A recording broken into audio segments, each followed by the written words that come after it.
Let's go back to, I believe it was a global exchange visit. You fundraised for a year and made your trip to Baghdad in March of 2004.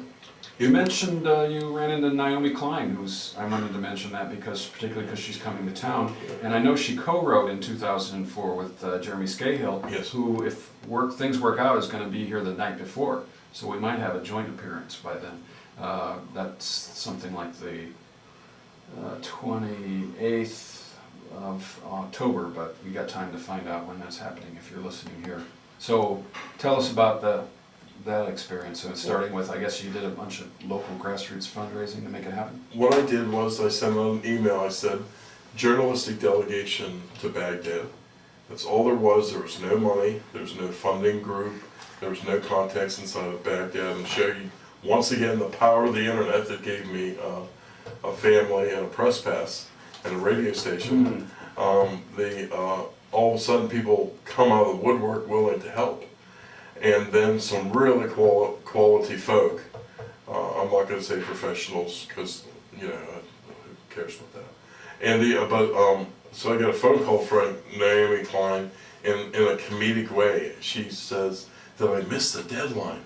And I can't believe I got her on the phone, right? She's calling me. And I said, yes, you did, Naomi. Just call me back next week. And, you know, there wasn't anyone going. And you didn't tell her that though until later, I suppose, right? Oh no, she has quite the sense of humor. She beat me. She wins. We arrive in Baghdad. They had just blown up the Hotel Mount Lebanon to keep people away from the demonstration the next day that was going to be broadcast all over the world of the demonstration against the war in Baghdad. And so I open up the door, and there's a woman 33 going on 20. And she goes, Vince, you told me that Baghdad was going to be a lot of fun, but you didn't tell me it was going to be a blast. So in terms of dark humor, she wins. Well, she was great. Her new book is The Shock Doctrine, The Rise of Disaster Capitalism, and she'll have, I heard her actually on an NPR call-in show. Oh no, NPR multiple format show out of Santa Monica, and she actually had some time to talk on NPR, which is astonishing because I haven't heard her reviewed at all much. Anyway, did you run into Jeremy? As long as we're being first name basis. No, I did not run into Jeremy. Yeah. Anyway, who's Jeremy? Jeremy Scahill, the guy we were just talking about, because I know that they co-wrote articles in 2004. That's not her husband. No. Okay. No, No, I didn't meet him. No, they just have been colleagues for a while. They've been writing together on the Nation website. But anyway, so that's right around the time of the first attack on Fallujah. People remember Fallujah. They probably remember the one with the Blackwater guys hung on the bridge more than they remember the second part. It was actually stopped, and it was a complicated circumstance why it was stopped. It was a real vengeance attack, it seemed to me. And Fallujah was never a stronghold of Saddam's support, which is really astonishing. Even though it was in Anbar, it was not at all. It was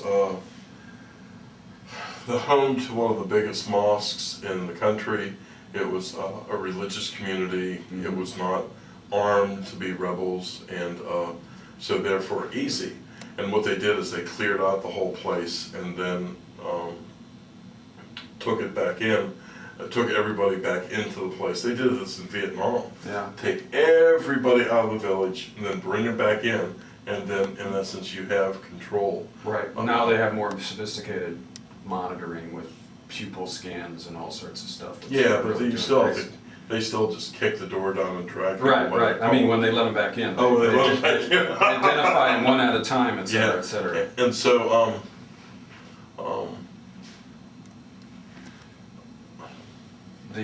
so what happened to Fallujah, it's too bad to the general public it was not publicized more, but I was in Fallujah back then, and that's when you could see Saddam's old guard, and they were really furious that we were there. Mm-hmm. It's very, very, very dangerous when we had to leave.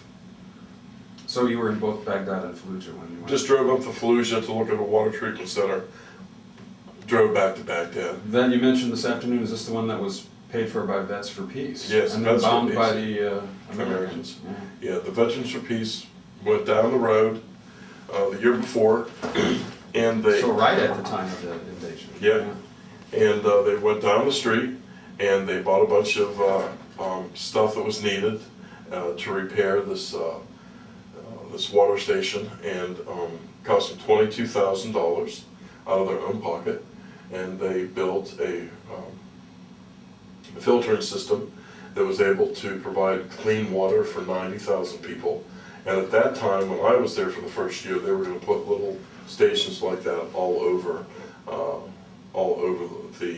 the country. And people thought that we were going to vote for John Kerry, and everything was going to be fine as wine. Well, and that was only the first battle of Fallujah. They came back in and demolished it a couple of times, Yes. including using, what was the nickname for the phosphorus? Something Pete, Sneaky Pete for SP. I forget what it was either. Yeah, it's that's the kind of stuff you don't want to remember. And also people don't, the general public doesn't know about the phosphate bombs. But anyways,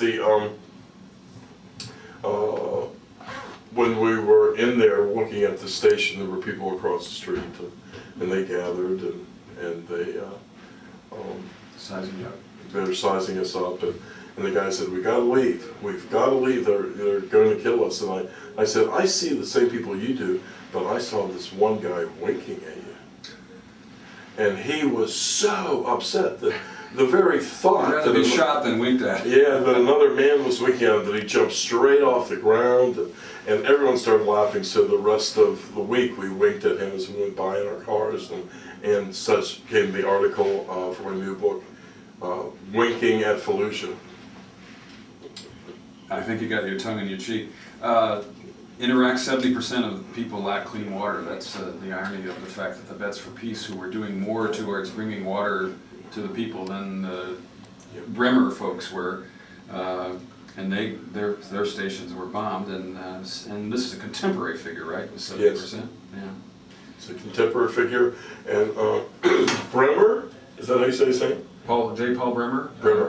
Bremer, acolyte of Kissinger. Yeah, just came out with a book saying that everything that he did in Iraq was wrong. Oh, well. So, but you know, I'm tired of this. Why Why do people like give these deathbed confessions? Why can't they just? Well, he was going to reorganize the economy, and it was going to be implement free market systems and be a flat taxing nirvana for the Chicago boys, the same people that Naomi Klein will tell you about. I heard a very bizarre piece of information about Iraq, and this comes from the New Scientist, which is a British journal, science journal. And I heard about it on Le Show with Harry Shearer. You're a very comedic fellow, so if I can turn you on to Harry Shearer, I'd like to. In Paris? Harry Shearer is, he's in Santa Monica. He's originally from New Orleans. He follows New Orleans real closely. He's got an archive on the web. In this market, as they call it, in this area on the AM station, WLL, it's on at 10 at night, and it's a show. He does a lot of investigative stuff. He has a segment called Outside the Bubble, where he brings in news reports from outside. He had a segment on a New Scientist report that used American satellite imagery to show that Sunni neighborhoods in most of the major cities in Iraq have been cleansed, basically. And they say, this is a science journal, but they're making the assertion that the diminished violence is, the deal with Muqtada al-Sadr and the purging of Sunnis and basically the ethnic cleansing of the region.